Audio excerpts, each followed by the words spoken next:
माननीय मुख्यमंत्री महोदय और बनते हुए सभी लोग एक स्वर में ये कहते हैं, इस वक्त कहते हुए सुनाई दे रहे हैं एक दूसरे से। इस वक्त आप देख सकते हैं ललिता घाट की, जहां प्रधानमंत्री नरेंद्र मोदी आस्था की डुबकी को लगाने के लिए मां गंगा के अंदर जा रहे हैं। निश्चित तौर से ये तस्वीरें अपने आप में बेहद ऐतिहासिक और वही एक आस्था की डुबकी, क्योंकि ये मान्यता है किस प्रकार से मां गंगा नदी में डुबकी लगाने के बाद बाबा विश्वनाथ के चरणों में गंगा जल को अर्पित किया जाता है और यही उस पूरी आस्था का एक पड़ाव का एक बड़ा केंद्र होता है। खुद प्रधानमंत्री नरेंद्र मोदी आस्था की डुबकी लगाने के लिए मां गंगा में मौजूद हैं।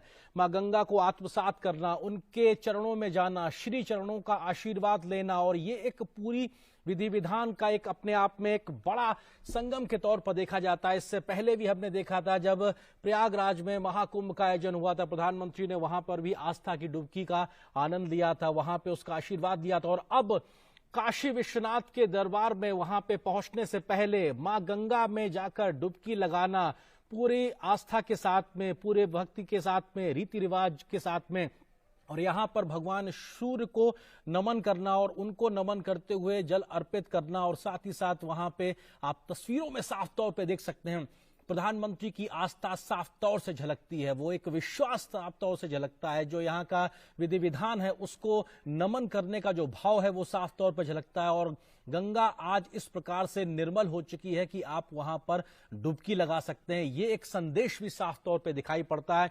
और प्रधानमंत्री हाथों में कलश लिए हुए हैं, मां गंगा को पुष्प अर्पित करते हुए उन्होंने डुबकी लगाई। इसके साथ वो स्वतः मंत्रोच्चार के माध्यम से अपने इस पूजा माध्यम को, भाव को दर्शाते हुए और निश्चित तौर से भगवान शिव, भगवान सूर्य को वो तर्पण करते हुए, पुष्प अर्पित करते हुए, और वहां चक्षु खुल जाता है।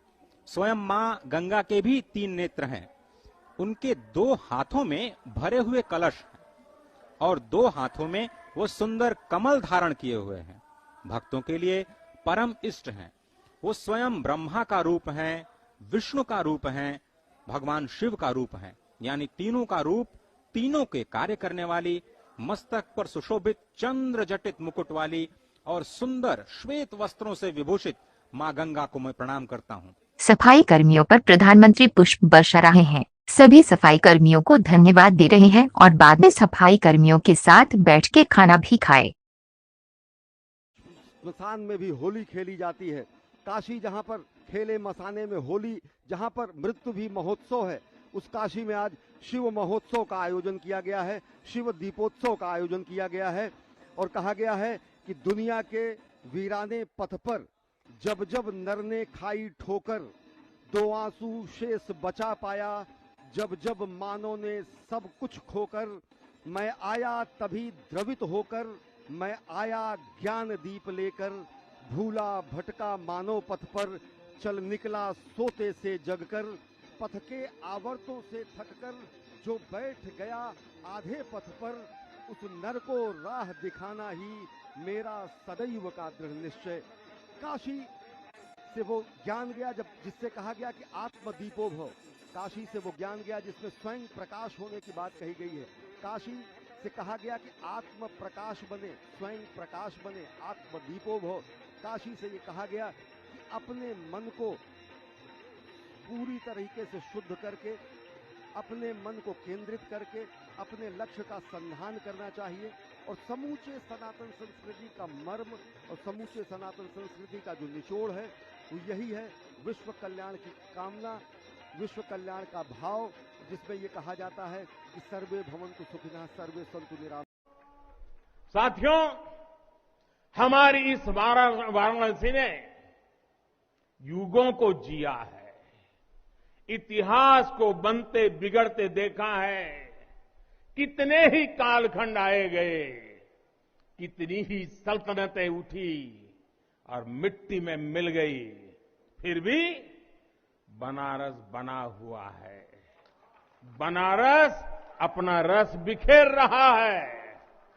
बाबा का ये धाम शाश्वत ही नहीं रहा है, इसके सौंदर्य ने भी हमेशा संसार को आश्चर्यचकित और आकर्षित किया है। हमारे पुराणों में प्राकृतिक आभा से घिरी काशी से काशी के ऐसे ही दिव्य स्वरूप का वर्णन किया गया है। अगर हम ग्रंथों को देखेंगे, शास्त्रों को देखेंगे, इतिहासकारों ने भी वृक्षों, सरोवरों, तालाबों से घिरी काशी के अद्भुत स्वरूप का बखान किया है। लेकिन समय कभी एक जैसा नहीं रहता।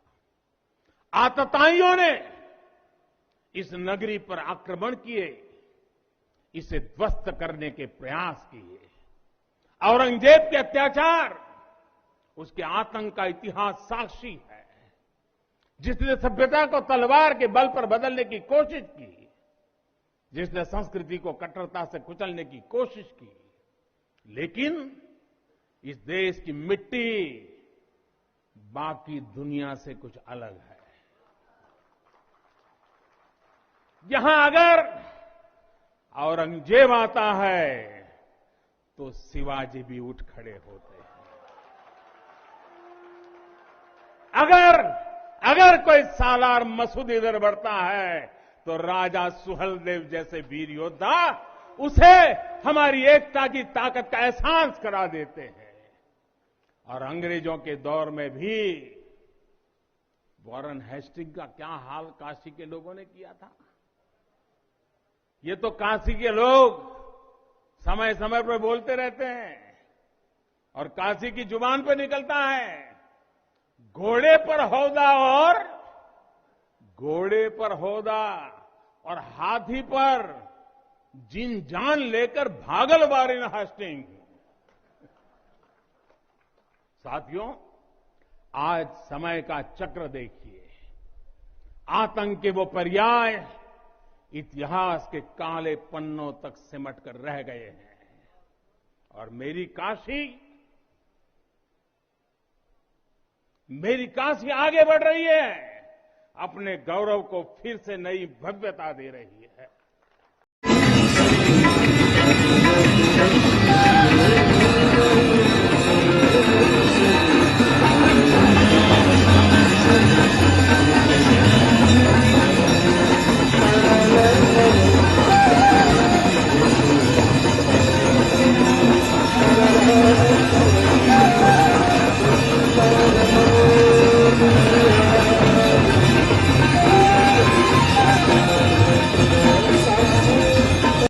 स्मशान में भी होली खेली जाती है।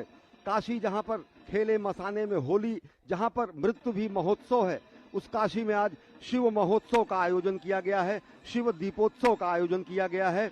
और कहा गया है कि दुनिया के वीराने पथ पर जब जब नर ने खाई ठोकर, 2 आंसू शेष बचा पाया, जब जब मानव ने सब कुछ खोकर, मैं आया तभी द्रवित होकर, मैं आया ज्ञान दीप लेकर, भूला भटका मानव पथ पर, चल निकला सोते से जगकर, पथ के आवर्तों से थककर, जो बैठ गया आधे पथ पर, उस नर को राह दिखाना ही मेरा सदैव का दृढ़ निश्चय। काशी से वो ज्ञान गया जब जिससे कहा गया कि आत्मदीपो भव। काशी से वो ज्ञान गया जिसमें स्वयं प्रकाश होने की बात कही गई है। काशी से कहा गया कि आत्म प्रकाश बने, स्वयं प्रकाश बने, आत्मदीपो भव। काशी से ये कहा गया कि अपने मन को पूरी तरीके से शुद्ध करके, अपने मन को केंद्रित करके अपने लक्ष्य का संधान करना चाहिए। और समूचे सनातन संस्कृति का मर्म और समूचे सनातन संस्कृति का जो निचोड़ है वो यही है, विश्व कल्याण की कामना, विश्व कल्याण का भाव, जिसमें ये कहा जाता है कि सर्वे भवन्तु सुखिनः सर्वे सन्तु निरामयाः। जनता प्रेस झारखंड से जुड़े रहने के लिए हमारे चैनल को अभी सब्सक्राइब करें। फेसबुक, ट्विटर और इंस्टाग्राम पर फॉलो करें। धन्यवाद।